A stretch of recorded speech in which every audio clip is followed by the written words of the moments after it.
Hi friends, ఈరోజు మేము చిట్టి ముత్యాల బిర్యానీ చేసుకున్నాం. మరి ఏం బిర్యానీ తెలుసా? మటన్ చిట్టి ముత్యాల బిర్యానీ. అదే బయట అయితే 600 తీసుకుంటున్నారు. అదే ఇంట్లో మా మమ్మీ 2 గంటలు కష్టపడి టేస్ట్గా వేడివేడిగా తింటే ఎంత బాగుందో తెలుసా? ఓ పక్కన మటన్ని కూడా ఫ్రై చేసుకోవాలి. అలా ఫస్ట్ మనం దాన్ని కర్రీ చేసేసుకుని దాని తర్వాత పీసెస్ సపరేట్ చేసుకుని ఫ్రై చేసుకుంటే బాగుంటుంది. ఇంకా సాంబార్ రైస్ తీసుకుని దాన్ని బాగా వేయించాలి. నూనెలో కాదండోయ్, నేతిలో. చూసారా, గ్రేవీ కూడా ఉంది.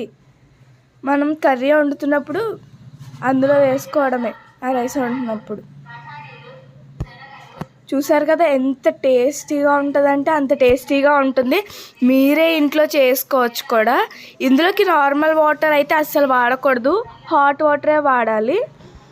ఉడుకుతున్నప్పుడే హాట్ వాటర్ వేస్తే చాలా బాగా వస్తుంది. ఫైనల్లీ మా అమ్మ 2 గంటల కష్టం ఫలించిందన్నమాట. చూసారా ఎంత బాగా వచ్చిందో. మీరు కూడా ఒకసారి ఇంట్లో ట్రై చేసి ఎలా వచ్చిందో కామెంట్లో చెప్పండి.